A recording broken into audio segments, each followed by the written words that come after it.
Happy republic day to all of you. Bharat, जिसका नाम उस भरत पे पड़ा जो शेर का दांत गिनता था, वह बालक, वह देश है अपना। आज हम इस मूल चीज को समझने की कोशिश करेंगे। और यहां समझने का यह मतलब नहीं कि आप लोगों को पता नहीं है, हम लोग रिवाइव करते हैं। और जब जब हम अपने आप को, अपने अतीत को याद करते हैं, गौरवान्वित महसूस करते हैं। और जब जब कोई भी समाज अपने इतिहास को याद किया है, वह हमेशा विकास को छूमा है। और वह संस्कृति मिट गई है जिसने अपने अतीत को भुला दिया है। भारत एक विषम काल से गुजरा है और भारतीयों के साथ ऐसा हुआ। और यही कारण है कि बहुत लंबे समय तक हम दीनहीन लाचार कंट्रियों में गिनने जाने लगे। और जिस दिन भारत ने अपने सम्मान को स्वीकार किया, उसी दिन भारत की प्रगति विश्व के ताकतवर देशों में आई है। और आज हम विश्व के चौथे सबसे ताकतवर कंट्री है। यस, हम साइंस में टॉप 6 में आते हैं और ज्ञान में हम सबसे अग्रणी थे और आगे भी अग्रणी रहेंगे। हम इन सारी चीजों को समझने के पहले भारतीय संविधान का जो समर्पण दिवस है, जो हमारे भारतीयों को समर्पित किया गया अपना संविधान, उसके प्रेम्बल को दोहराएंगे। हम सभी लोग जहां भी हैं, भारतीय संविधान की प्रस्तावना, जिसको भारतीय संविधान की आत्मा कहते हैं, हम लोगों को एक बार पुनः याद करने की जरूरत है। हमारे महात्मा संविधान के मूल में क्या है? पहले हम यह जानेंगे संविधान होता क्या है। संविधान किसी भी चीज के लिए वह दस्तावेज जिसके अनुसार हम अपने कृत्यों को संचालित करते हैं। यस, नहीं तो हर एक मन में अलग अलग विचार रहते हैं और हर एक व्यक्ति उसी विचारों में घूमता है और अपने आप को सही मानता है। लेकिन जब उसको दस्तावेज में परिवर्तित कर दिया जाता है, तो हम उसी के हिसाब से सोचते हैं और इसी का नाम है संविधान। विश्व कहता है कि सबसे पहला संविधान हम्मुराबी ने लिखा, मेसोपोटामिया का शासक। लेकिन यह उस समय की बात थी जब उन्हें विश्व को, भारत को समझा ही नहीं। अगर संविधान की बात किया जाए, आदर्शों की बात किया जाए, तो मनुस्मृति विश्व का सबसे प्राचीनतम संविधान रहा है, जो हमारे भारत में था। ये दोस्तों, आज सबसे पहले हम लोग इस प्रस्तावना को देखने का प्रयास करते हैं। भारतीय संविधान की प्रस्तावना, प्रेम्बल ऑफ इंडिया। हम सभी लोग मन ही मन इसको दोहराएंगे। भारतीय संविधान की प्रस्तावना, प्रेम्बल ऑफ इंडिया। हम भारत के लोग भारत को एक संपूर्ण प्रभुत्व संपन्न, समाजवादी, पंथ निरपेक्ष, लोकतंत्रात्मक गणराज्य बनाने के लिए और उसके समस्त नागरिकों को सामाजिक, आर्थिक और राजनीतिक न्याय, विचार, अभिव्यक्ति, विश्वास, धर्म और उपासना की स्वतंत्रता, प्रतिष्ठा और अवसर की समता प्राप्त कराने के लिए तथा उन सब में व्यक्ति की गरिमा और राष्ट्र की एकता तथा अखंडता सुनिश्चित करने वाली बंधुता बढ़ाने के लिए दृढ़ संकल्प होकर अपनी इस संविधान सभा में आज दिनांक 26 नवंबर 1949 को एतद द्वारा इस संविधान को अंगीकृत, अधिनियमित और आत्मार्पित करते हैं। यस दोस्तों, 26 नवंबर 1949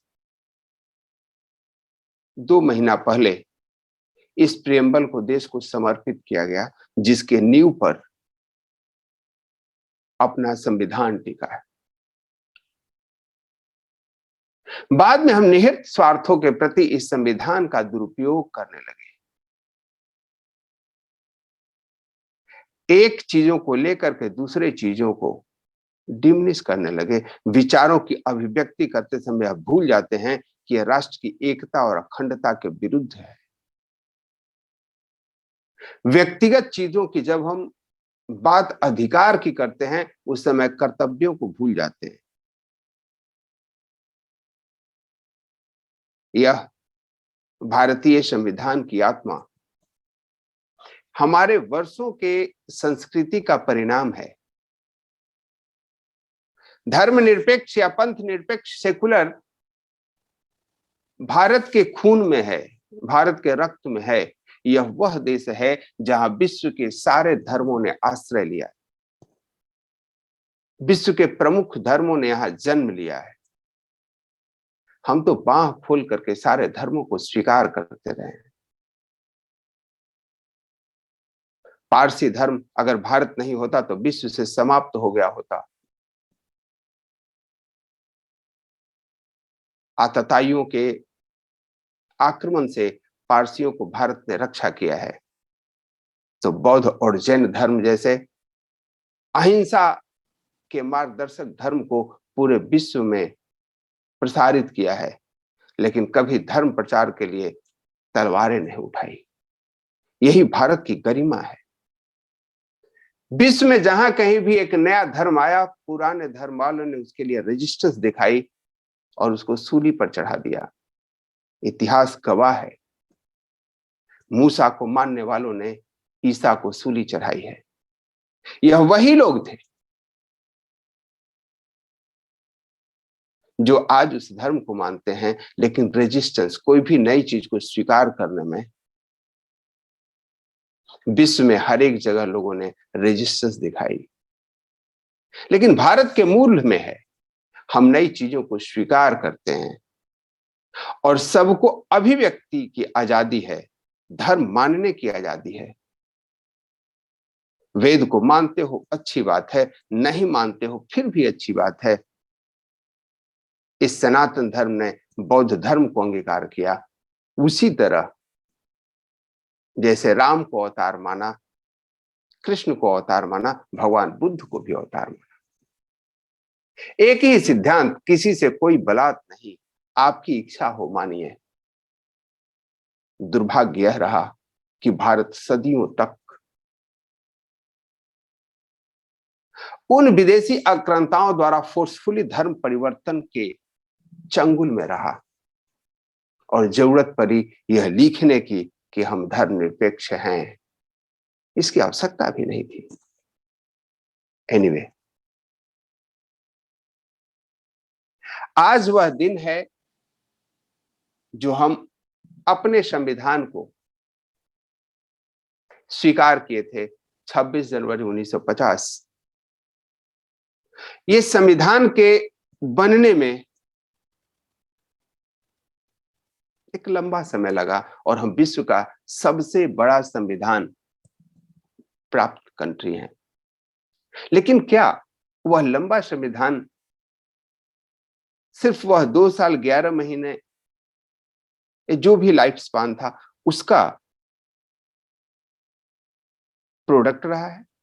नहीं, यह संविधान हमारे इतिहास का देन रहा है, जो हमारी संस्कृति ने हम लोगों को जिसके द्वारा पोषित किया है, पालित किया है। आज हम उसको दोहराएंगे, क्योंकि आज से उपयुक्त दिन नहीं हो सकता है अपने संस्कृति को याद करने के। Happy republic day to all of you. Bharat का अतीत, विश्व का ऐसा देश जिससे बेहतर अतीत किसी का नहीं है। यस, अगर इतिहास को उठाकर देखा जाए तो कोई भी देश का इतिहास किसी का 200 साल का है, किसी का 70 साल का तो किसी का 50 साल का, और आपका इतिहास तब से है जब तक सृष्टि का निर्माण हुआ है। भगवान शिव की वंशज रही है यह संस्कृति। शिव आदर्श रहे हमारे, जिन्होंने खुद तो विष पिया और दूसरों को अमृत दिया। यही परंपरा रहा है। जहर का घूंट पी करके दूसरों को जीवन देने की परंपरा रही है हमारी। यह धरती भगवान परशुराम का रहा है।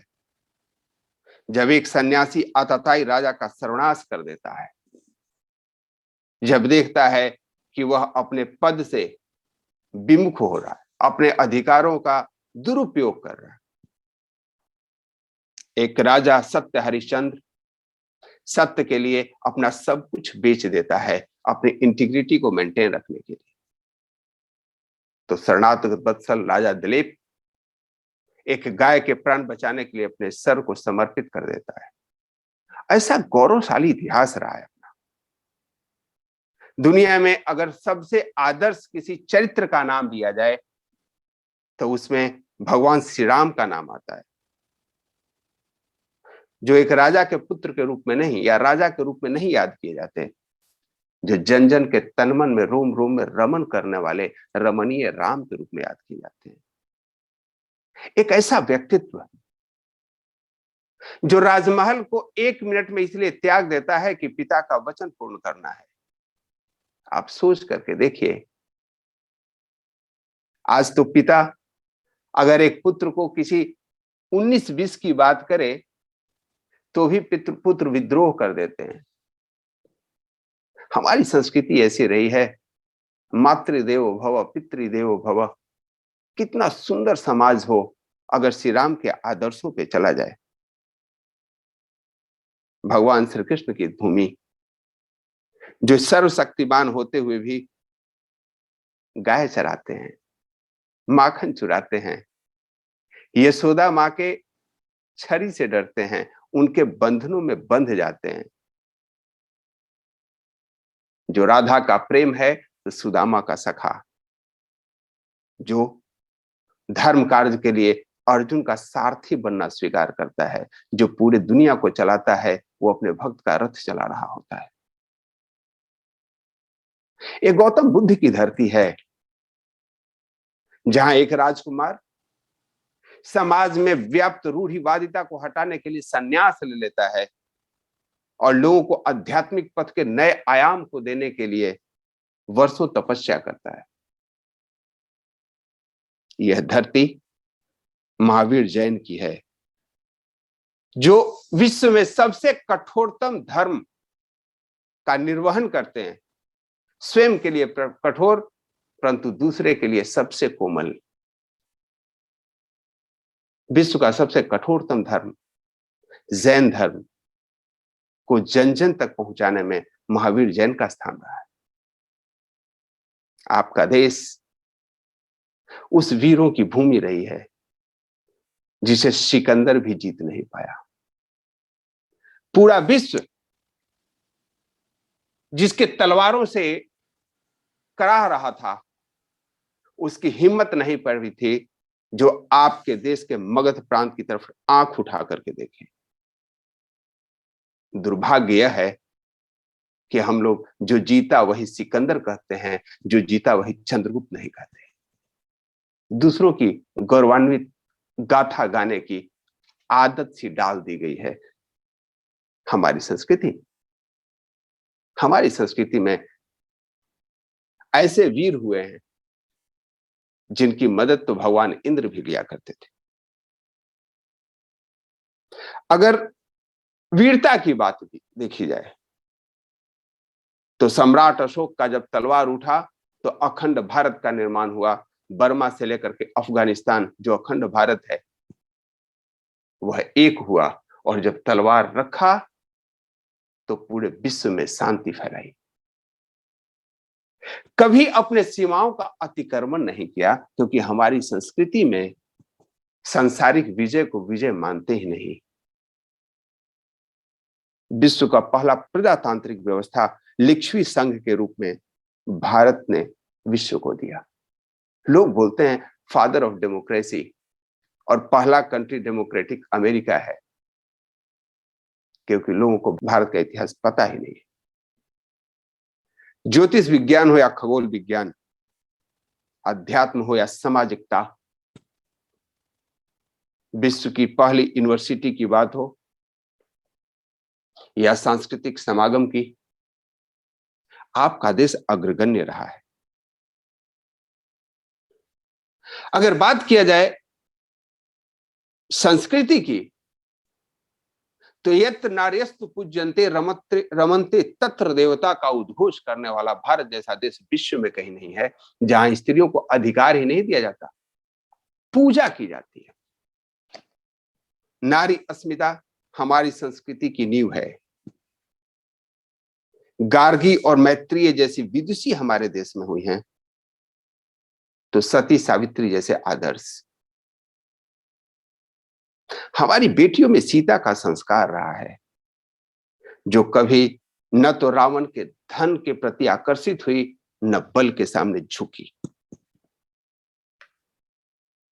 जब जब नारी की अस्मिता की बात आती है, तो हर एक युवक हनुमान बन जाता है। यह हमारी संस्कृति रही है, और उस रावण की लंका को आग लगा देता है।